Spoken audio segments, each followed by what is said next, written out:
Okie dokie. So,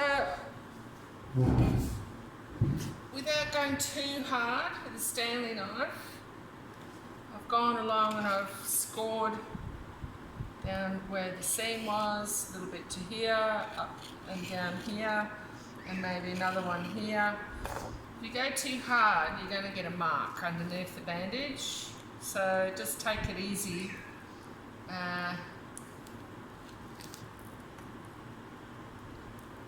As like I was trying to explain before, bandage is still damp, and as you can see, it's coming off quite easily. Don't rush it. It can, the fingers can break off so easily at this point. And with plaster too, good thing about you working with it when it's semi damp still is that when you're cleaning up all the lumps and bumps that you don't want there, it's so much easier than when it's got all the moisture out of it. It's stone like rock hard, and then it becomes quite a hard job. So to make it easier, clean up your hands or feet or whatever you're casting while it's still a bit damp. And when you come to things like this, the little finger here, just don't force it too much, or leave it and come back to it, come back around another way. But that came off all right. So you can see along here there's all lumps and bumps and stuff like that. You can just use a Stanley knife and it just slice it off. Just keep in mind, you don't want to ruin all of the lovely wrinkles and skin that's been created from casting. And sometimes we get lots of air bubbles. There's a few there, but not that many. And then slowly make your way. This is really quite easy to break off, that thumb, so I'll just work around it. Slowly get the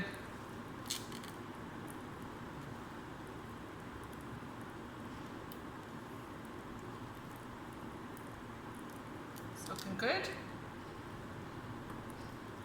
Oh, we've got a big air bubble in my fingernail there, but never mind, it still looks cool. I like that.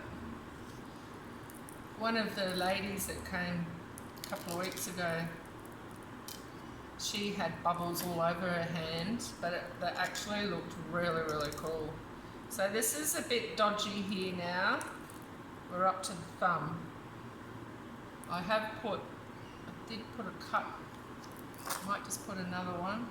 Doesn't need to be a lot of pressure, just enough to cut through the top. There's a couple of layers there. As I said, with the fingers, make sure you put 2 or 3 layers on. Yeah, it's a bit tricky. I don't want to push it. So I'll come around the other side. So it does take a bit of patience and a little bit of experience too, I think. I think if you go at these things like a bull in a china shop, that's when, like I did with Collins, I think I pushed it too hard and the fingers broke.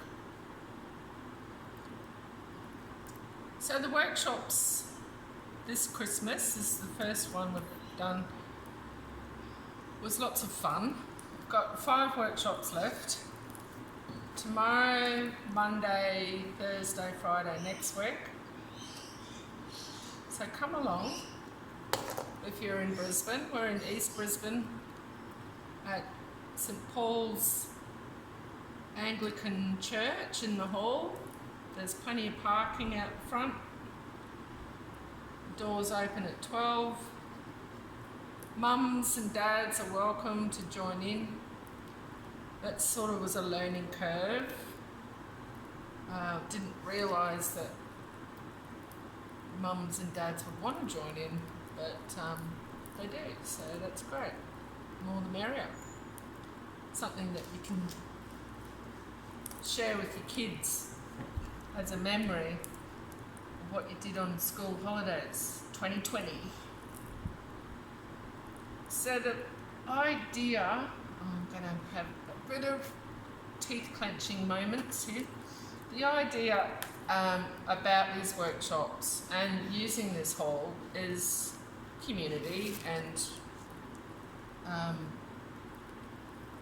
sharing art skills and having a platform really and a studio space where I can, if there's no one here to teach or do workshops with, then I can make these videos and still progress in my own way. Now we're getting to the tip, so I just need to be really gentle here. There's a lot of plaster bandage plaster, which is a lot whiter than the pouring plaster because it's drier, so it's whiter. But see how I'm just going really slow, and yes, it's just come off nicely. You can see my fingernail and everything. Awesome. Just needs a bit of a clean up. So yeah, the ideology behind doing these workshops is to bring people together that aren't necessarily fantastic artists but want to have a go and to explore their potential that they didn't realise that they had. Like one of the ladies, she said she hasn't done art for so long, and I said, and she's got a spare room in her house, and I said, well, why don't you make a studio for yourself? And she's like, oh, yeah, I don't know. And I said, well, if you want to do art, you need a space. You go to the shop and you start and look at YouTube videos like this and you give it a go. It doesn't matter what it is. It's very fulfilling and it's good therapy. I think it's good for stress, anxiety. I know it's good for, I get a lot of anxiety and I know that it helps me. And I think I go off into my zone as well, where you just feel like you at home. Oh, well, I do. I feel like I'm at home when I'm doing art. I don't think I'd be able to live without doing art. I would not be a happy person without my art. So there we go. Look at that. Came out lovely. I've got red ink from my printer. So I've got a bit of an issue here with this being stuck. Just take your time. There's no need to go nuts and start yanking and pulling, and that's when things start going wrong. For instance, this bit here. Like it'd be quite easy to break that off if I just yank that. So it might be a bit stuck because it didn't have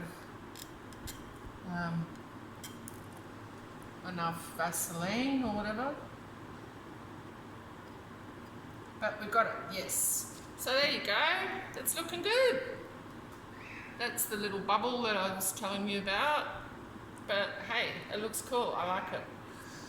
So I'll just clean that up and then we'll sit it in a tub, like an old takeaway container or whatever of plaster, and then take the container away and you've got it perfectly sitting on a stand. So here's looking at you.